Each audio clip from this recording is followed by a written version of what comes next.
Good morning, everybody. Man, can we expose any more of that chest? I've been trying to do this vlog for like 5 days now, and I just can't get it. I don't care. The first day I did it, I actually had a list. Well, hell, I still have that list here.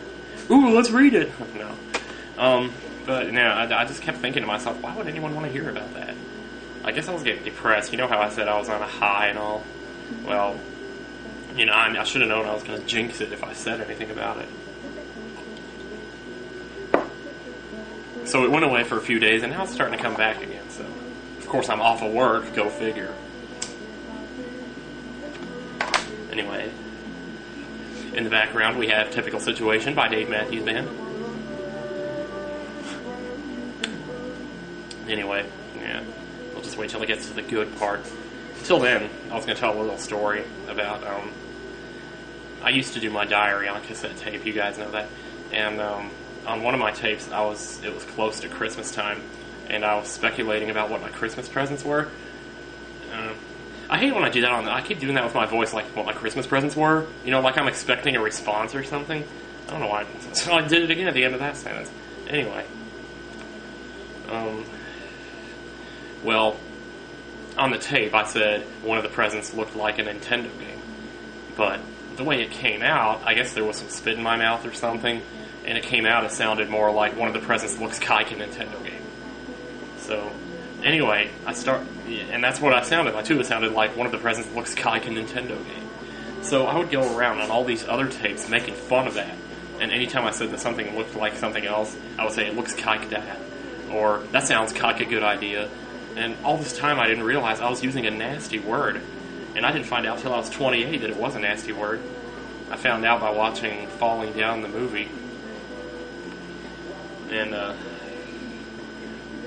that's how I found out it was a nasty word. I didn't find out till I was 28. Otherwise, there was no way for me to know. So it's a good thing I didn't do that like in front of other people or something. 'Cause boy, oh boy. I also have these two things at work I say when I get mad. And things aren't cooperating with me, like racks aren't moving or something because their wheels are all screwing with each other because they're so close together because there's no space. I have two things that I'll say. One of them is quit. I'll just say it really sharp and fierce, like quit, quit. And I have to get this thing going with my body where my entire body's in it, like quit. You have to have a lot of breath in it too, but it works really well. I think it increases my clarity or something. So. And the other thing I say, and I know quit's not very original, sometimes I follow it up with before I do. So it'd be like, quit before I do, or something like that. That one came out pretty good. The other one I say is, stop it. I learned that from Harrison Ford in What Lies Beneath. He gets mad at his wife and he's like, Claire, stop it. Just stop it. And he pronounces the S in stop as an SH sound. It sounds a lot more emphatic that way. So, as far as that goes, I think that's more emphatic than the F word to say, stop it.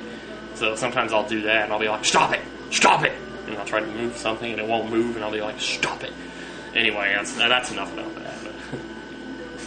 But here, check this out.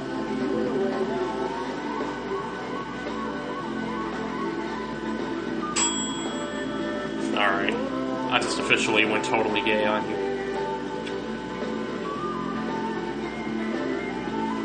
This song is so cool.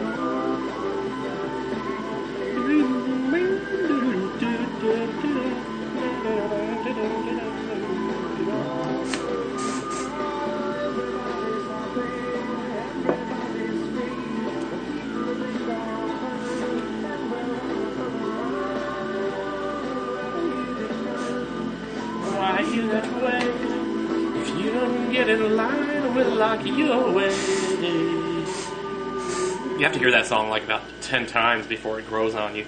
But that song just about saved my life when I was having one of my worst depressions ever. It's kind of naive because it's like everybody's happy, everybody's free. That's what he says in the song. And I know that's not true, but sometimes if you think it, and you try to believe that and think, well, everybody is free. I don't know about happy, but everybody is free. They talk all they want about freedom and fighting for it, but truth, I don't see why we're having to fight for something that we already have. I mean, Why do we have to fight for it? That's the way it is now. Nobody's going to stop me from getting in my car and going to the movies when I want, saying what I want. You can pull the troops out tomorrow, nothing's going to happen. Nobody's coming to my door with a gun saying I can't do something. Speaking of which, I got a package in the mail. It came in 2 days ago.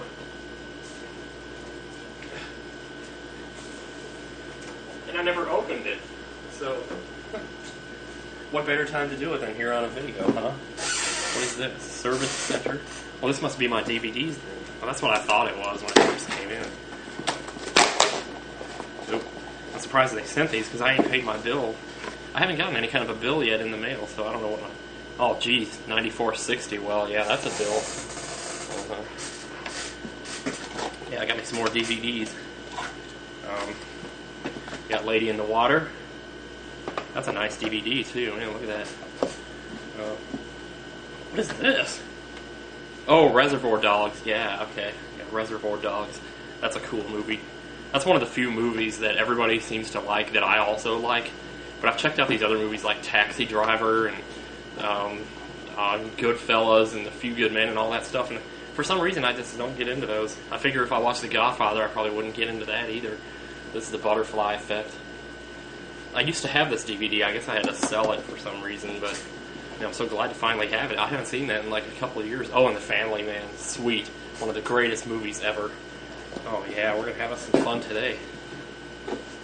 Lucky thing I got the money in the bank to pay this. Boy, didn't realize it would be that much. Of course, I got those other 8 DVDs in, and I never paid for those either. Plus, I got those 4 that I bought at Walmart, so... Did I ever show you those other 8? I think I did. The Hitch and all that. Anyway, I'm going to go and turn this off because we're closing in on 10 minutes irrevocably here. And, so there's 2 days left. This is it.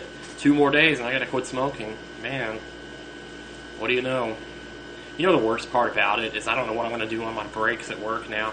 Because I sure as hell ain't gonna go sit in that break room. That's just depressing sitting up there. I'm not gonna get into why it is. It just is. There's people that come in like 2 hours or an hour early and they just sit up there and do nothing. And they just sit there and wait for their shift to start. And it's like, how could anybody be so bored with their life that they would rather be at this store? I mean, the one that comes in 2 hours early, he rides his bike in. So I know he doesn't have to come in early because his wife starts 2 hours before he does or something like that. And she has to drop him off. And he's there by choice 2 hours early every single day. For years now, like 3 years he's been doing that, and probably longer. And I can't stand to sit up there when he's in there because it's just depressing. It's depressing to think that one day I might end up like that. And I might end up so bored that I would rather be at work. That I'd rather be in that building for 2 hours when I don't have to be. When I could be sleeping for that time, or I could be playing video games, I could be watching TV. I could be doing anything, but I just want to sit in the break room and do crossword puzzles? I don't know. You know, I'm not going to question it. I mean, it's his choice. That's fine. But that's part of what's made it hard for me to quit smoking because I don't have any other options to, take my break except to sit up there. And I don't want to do that, so... Anyway, I think we're up to 10 minutes. Okay, alright, see you guys later.